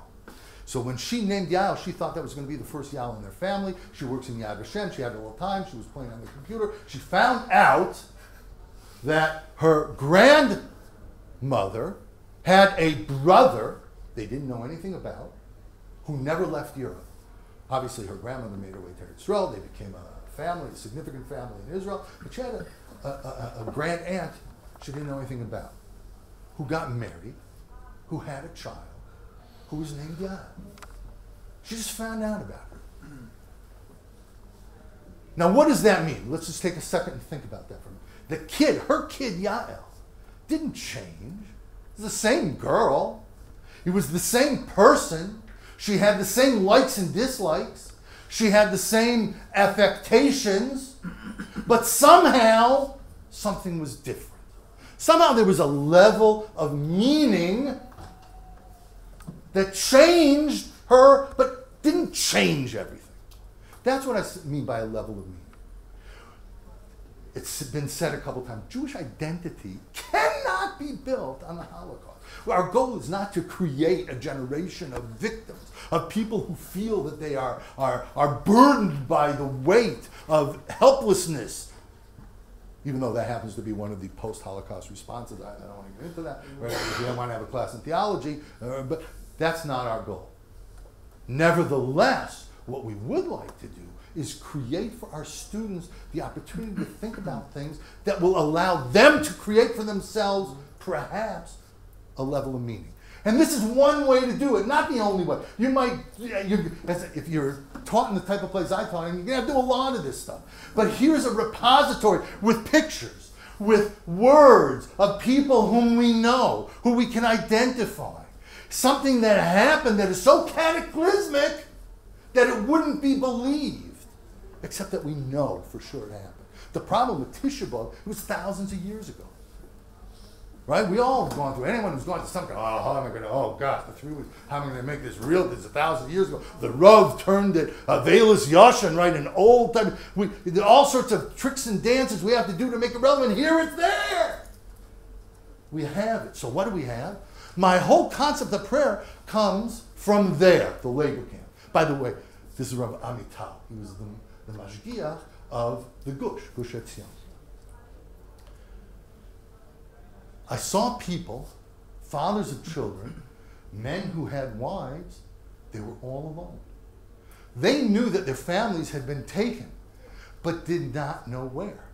And so I said to myself, how is it possible to pray?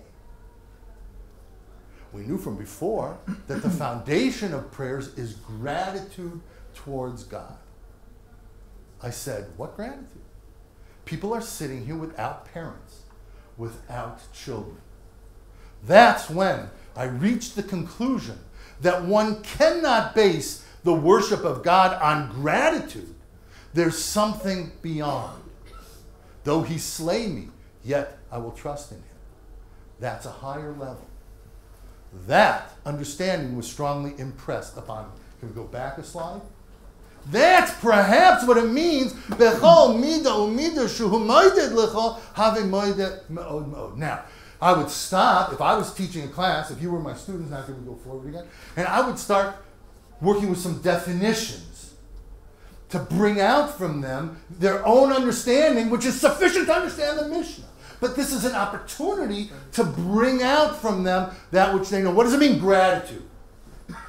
What is it? Why did these people lack gratitude? What does it mean when he says that he learned from before? What's before? What's before and what's after? What does it mean? A cataclysmic event. Before and after.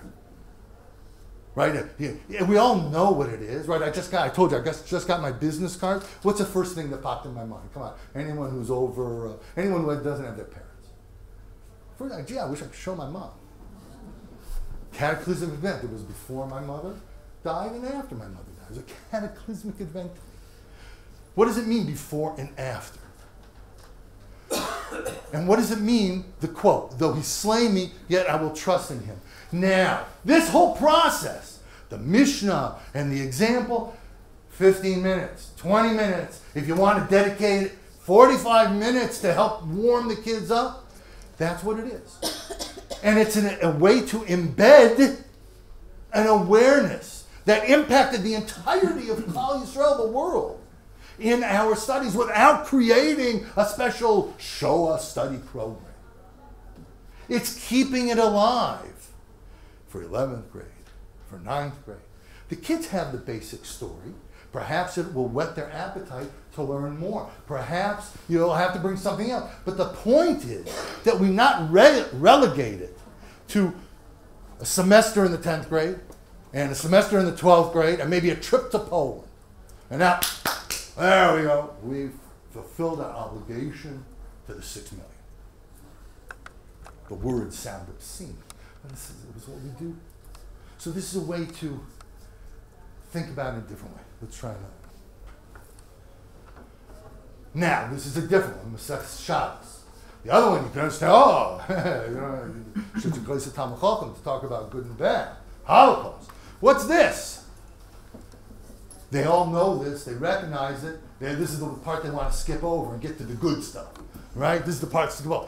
What should we light with and what not? And now we go through stuff no one knows what it is. Right? Lechesh, right? Chosen, Chalach, right? And so good, so we're going to look at the thing. Oh, this is tree sap, and this is, essence of balm, and this is that. And go, let's be done with it. Right? Why can't we learn it like we do in shul on Friday night? Next, please.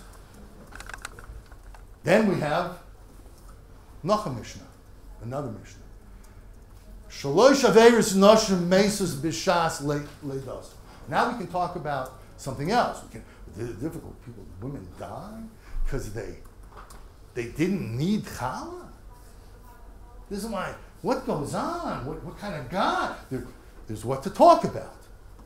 Let's go to the next. But one of the things. Wait, go back. I'm sorry. One of the things is ubehadlokas haner. Somehow, Hadlokas Aner, the idea of lighting candles is so important that it really is perhaps a sign of negligence that could impact on the purpose of existence. What is that? What is that sign? So I'll tell you what it is. Here you go. I have a testimony. During those days of horror, we tried to create, now we can talk about Shabbos, you might want to have a conversation about Shabbos, creation, what does it mean to create? At least for a few moments, a festive atmosphere. Where were they? They were, we know from the word Canada, we're talking about people who were in Auschwitz, Birkenau. And they wanted to create a festive atmosphere. The desire to create a festive atmosphere. The belief that it was possible tells us what about these people? They were still human beings. They had they had, as we say, she'ifis. That they could be happy for a moment. An atmosphere of Shabbat holiness. Through prayer and kindling candles. This is an interesting discussion. Why is this so important? Whatever the reason that it's so important might help me understand why the Mishnah is so dakidakis. How do you say it? Yeah. In English? Yeah. I'm now telling you particular. Particular. Why is the Mishnah so particular about what you can use, what you can't use? So he continues. We received candles from our Canada. Canada was the place that they would bring that which they took from the victims and sort it and prepare it for shipment to the Greater Reich. They had girlfriends who worked in Canada who wrapped packages and we lit them with tears streaming from our eyes. You might want to speak about the context. To light candles in Auschwitz? To light a candle in the darkness? To bring attention, perhaps? They risked their lives. Because somehow, the performance of this activity made life worth living on a certain level. That's an interesting discussion as well. Starting from our second Shabbat there in Auschwitz, during all our tribulations, we always tried to observe the precept of lighting Shabbat and holiday candles. Sometimes a hollowed out potato filled with margarine and a rag wick instead of it would serve as our Shabbat candle. While we were working in an arms factory, we brought screws from our place of work and filled them with machine oil. And we made Shabbat candles. The ability of women to supply themselves with oil in which was boundless. They put a lot of effort into this activity. Still, there were times when it was impossible to obtain candles. The struggle of we're not talking about time, we haven't begun speaking about time, although this might be a place you want to speak about, a Shabbos candle, time, right? The relationship of humanity to time. The ability to control that simple thing that we waste so much time. It defines us as human beings.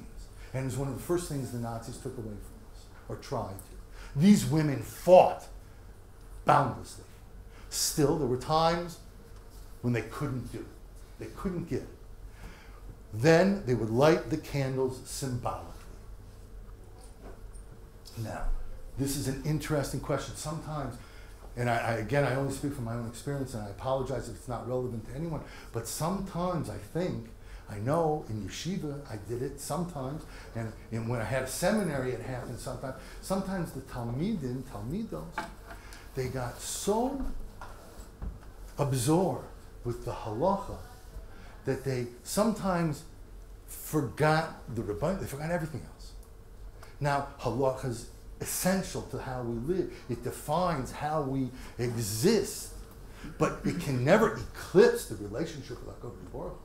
It can never eclipse the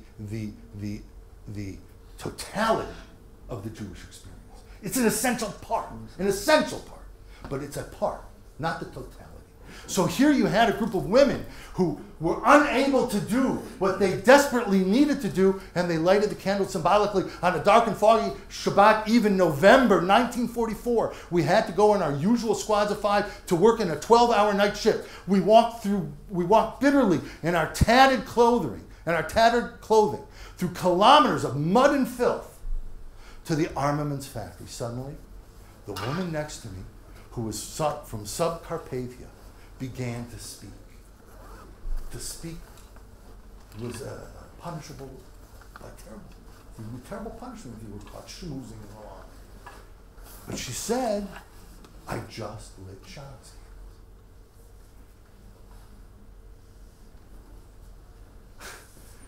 We listened in astonishment. What do you mean? You're walking in the line. I saw 2 electric bulbs and said the blessing on them. She added. Why is this so important to her? What is it that she needed, that she got from this? And was when she needed to light candles symbolically, was she doing something right or wrong? Now there's a lot to talk about in explaining this Mishnah. Again, we're not learning Holocaust. We're learning Mishnayot. So now, this is one of the things I enjoy the most, right? When it says symbolic, for these women it might have been symbolic. But what, in terms of halakha, what was it? So it was 100%. Question asked in 1942. You can find a more relevant version. They asked of Herschel Schachter. He has a piece in, I think, in Ikvei Tzon, his sefer on halakha, one of his svarim on halakha, where he answers the same thing. What is it? I was asked by people in the Cohn ghetto whether they might fulfill the mitzvah of lighting Shabbos candles by using electric lights. Whether they might recite the blessing on those lights. Could they say a bracha with God's name? People who all their lives have been careful to fulfill this mitzvah were unable to obtain candles. Electricity, however, was available. What is the tshuva? What's the answer? I rule that where it is not possible, under any conditions, to obtain Shabbat candles, we can imagine that the case in Auschwitz, it is permissible to recite the blessings on electric lighting. Similarly, one may recite the blessings for Havdalah on electric bulb upon the termination of Shabbat. Evidently, the mitzvah, the chiyuv, to know time, to be mekadesh shem shemayim, to retain humanity, is part and parcel of the concept of lighting Shabbat candles. Now, this is not, again, but this perhaps lays an under meaning, an added level of meaning to help our Talmidim or Talmidos appreciate the value of learning a Mishnah that L'chachila they might they might think is inconsequential, doesn't relate to me. Let's try another one. Okay, first, and for this one, this is based on a Mishnah in Rosh Hashanah, right? Again, we might skip over because they're not always what is considered the jazzy, sexy Mishnayot, but we have to know some psukim. So first, the pasuk in Shmos that says, "Achodesh zeh lachem Rosh Chodashim." You should have a mitzvah to make Rosh Chodesh. Then we say, "Sheish Shemim Yasem Malacha," U'biyom HaShvi'i, on the 7th day is going to be Shabbat, right? Eila Moadei Hashem Mikroi Kodesh Asher Tikroi Osam B'Moadam. You have a mitzvah to create the seasons in their proper time, the holiday. This is now. What are these? Are 3 mitzvot in the Torah, 3 mitzvahs in the Torah Deraisa that are speaking on the commandment to manipulate, control, and use time. It's essential to us.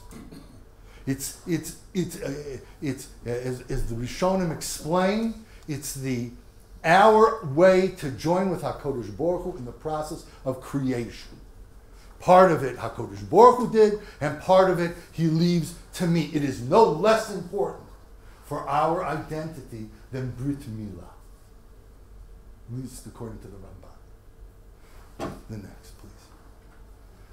This is an example of a calendar that was done about Peh I'm not sure where, I believe it's from the camps.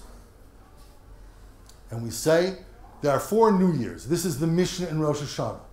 There's a New Year in the 1st of Nisan is a New Year for kings and for festivals.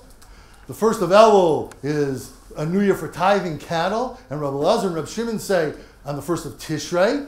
The 1st of Tishrei is the beginning of the civil year for Shemitah and for Yovel, and for planting herbs and vegetables, and the 1st of Shvat is the New Year for trees, according to Beis Shammai, and Beis Hillel says it's the 15th to B'Shvat.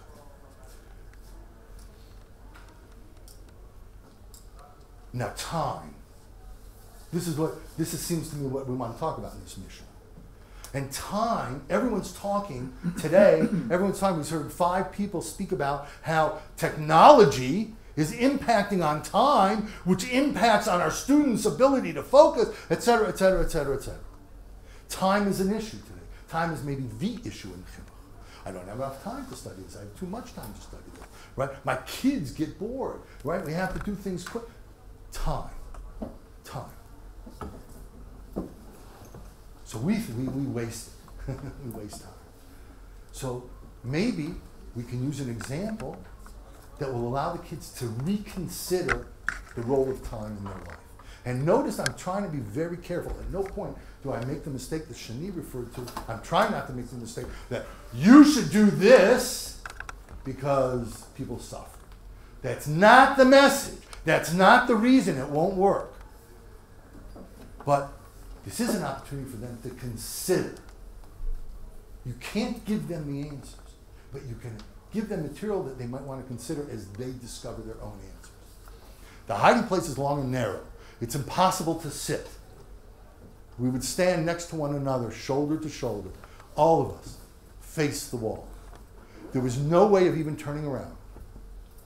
We stood silently, and our shoulders tense and our arms hanging down like file shoulders. Where is this taking place? What? Could be a train, right? Not where else could it be? The hiding.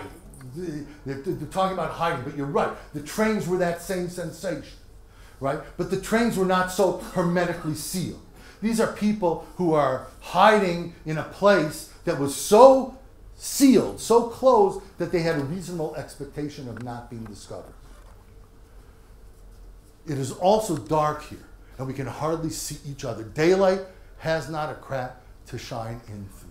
It was only a matter of days, really, not even 24 hours. The studies tell us that people would be completely lost. They would lose their sense of day, lose their sense of night, right? They had, if you have no way to stimulate your sense of day and night, you simply lose it. You lose that sense of time, which we've been talking about is so important. And this is a source of conversation with your students. What is time? What's the value of time?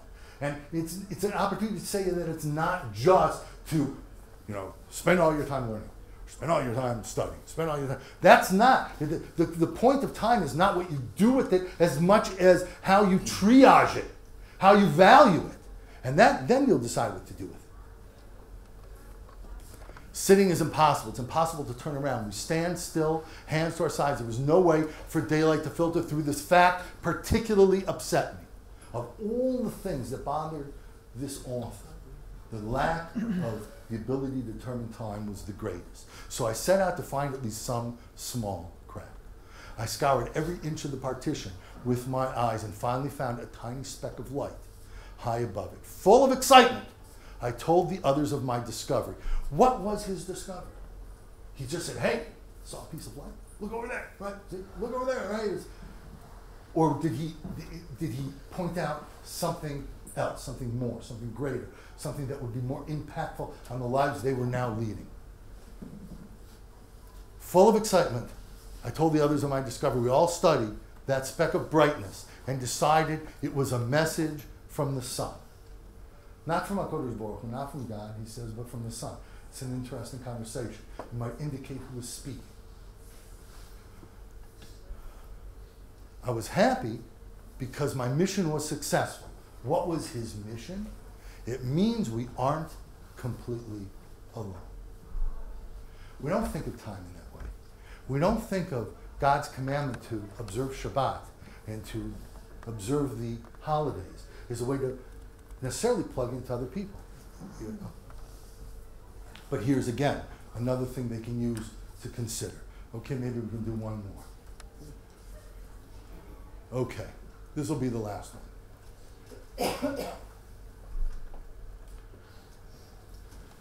You shall observe my decrees and my laws, which man shall carry out, and he shall live by them. Chai. The mitzvah is to live. The mitzvah is to have the Torah impact on my life, not define my death. In Maseches Yuma, the 8th parak, it says, Yom HaKippurim, Aser be'achila, u'b'shtiya, u'b'rechitza, u'b'sicha, u'b'ne'ilas hasandel, u'b'tashmish hamita. The Inunim. The things that we all know we're not allowed to do on Yom Kippur, and the big two, of course, are eating and drinking. In Paraches Mishnah Hey, only a couple of Mishnahs later, it says, Ubara shehericha ma'achlin oiso ad shetoshiv nafsho. If choyle ma'achlin oiso al pi bekin, v'im ein sham bekin, ma'achlin oiso al pi atzmo, ad shiomer da. The Mishnah is now pointing out the exception to the rule. You have to do the following 5 things on Yom Kippur. You're not allowed to eat, you're not allowed to drink, but there are times there are exceptions. If a pregnant woman smells food and as a result she feels ill or in a way that could risk her health or the health of her baby, so then, right, you're allowed to feed her a set amounts, etc., until she recovers. If someone is ill, you go to a doctor. If the doctor says she should eat, feed her. And if there's not an expert there, we feed him on his own word. He tells us how he's feeling. Now, this is a great discussion of how halacha evolved.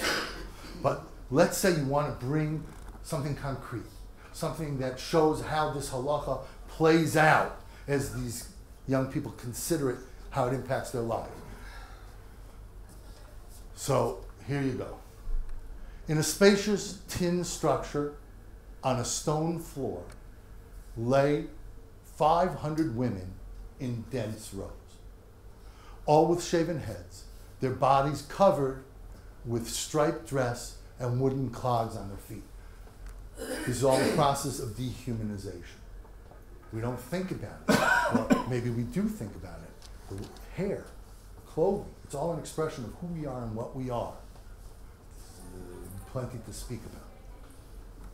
All lay, some sleeping, others dozing, yet others unable to fall asleep, withdrawn into themselves in silence. Perhaps they were contemplating, perhaps remembering. Only a deep sigh could be heard from time to time. This testimony paints a picture of despair. Suddenly, someone spoke up. A murmuring began, and then, as if having been given an order to do so, all the heads were raised, all the 500 women, facing the direction of the voice. In the darkness of night, it was difficult to make out the face of the speaker, but her voice could be heard loud and clear. And this is what she said. Listen to me. According to my calculations, tonight is Kol Nidre, and tomorrow is Yom Kippur. They had lost track of time. They've been deprived of their humanity. And all of a sudden, it was restored to them. This is an interesting place to talk about why that's the case and how it relates to the Mishnah we learned. A stunned silence filled the room. No one responded. No one tried to contradict her because no one knew otherwise. The days of hunger, fear, and exhaustion had caused them to lose track of time. After a few seconds of silence, another voice could be heard. This time from a different corner, both asking and declaring, tomorrow we won't take the soup. Let me translate that for you. Tomorrow we'll bring our deaths a little closer. However meager the soup was, it was some kind of sustenance. And to intentionally deny it was almost a suicide endeavor. Once again, no one responded. As if in acquiescence, only at dawn, when the first rays of light entered the room, did they all stand up, seemingly like on every other day. But this time, something was different. The looks, the wonder in their eyes, a silent, emotion-filled murmur in the room. All stood up and whispered to one another, with and without words, what shall we do? What will happen? They will certainly punish us. It wasn't that they could just opt to not eat and maybe suffer something down the road. There would be an immediate punishment, a beating with a stick. You know, it says, Tosfos brings down in Avodah Zarah, I'm sure you're familiar with it, that the Isser of Yareg Val Yavar, right, that you don't have to give up your life, is when they want to take your life. But if they beat you, torture you, there might not be an Isser of not doing it. You might be able to bow down to the Avodah Zarah. If it's not death, but torture. The Nazis maybe knew this. Because when they said they would be punished, they knew what they were speaking of. Mass refusal to eat the soup would be reviewed as an organized mutiny, a form of sabotage. The expected punishment for such a thing was beatings, the lengthening of roll call, standing for hours and hours, perhaps in the cold. And it might not have been, it was the summer, but standing for hours and hours and hours while they were counted and recounted, forcing them to stand outside for hours, and other diabolical cruelties. Despite everything, we won't take it. We'll show them that Yom Kippur is more important. More important than what? More important than life? Are they talking about life and death here? What is the Mishnah referring to? In the meanwhile, the hours passed, and courage and moral strength and willing agreed not to take their portion of the soup, their main sustenance for the day. How can I express how much it meant to give up this meal and the strength that was needed to do so? Nor can I describe that portion, what that portion of soup meant to them. They contained themselves, struggled with their hunger pangs, overcame their fear of punishment, and in this way showed that Yom Kippur was indeed more important. Now, this certainly will give your students something to think about, but lest you be accused of painting a picture that wasn't realistic. The next slide, please. The rabbi of Kluge Camp, a completely different quote, different experience. The rabbi of the Kluge Camp, who was there with his grandson, right? Oh, she left. A young yeshiva bacher appealed emotionally to the Jews of the camp on Erev Yom Kippur. Jews, I beg you, do not fast. You've fasted already all year long. I take everyone's sins upon myself. When I arrive in the next world, I'll tell the truth. I accept the punishment for the Jewish congregation in the Kluge camp for not observing Yom Kippur. I'm the one that instructed them not to fast. I'm the one who asked you to eat so that you will have the strength to face the terrible times that still lie ahead. And so that a remnant of Israel remains. I take the sins of the entire holy congregation of myself, and testimony from, he's not the one who said it, but Mordechai, we get it from Mordechai Eliyahu, who just came out. This is an amazing way to begin to understand the Inuyim, to begin to perhaps give meaning to how a Mishnah impacts on daily life in a time when these people had very difficult choices, and how an example and understanding of their choices might provide us with information and the opportunity to consider our choices. Again, it's another way, a new way, if you will, to embed Shoah awareness, lav dafka studies, Shoah awareness into other disciplines. You guys have been very, very patient. Thank you very much.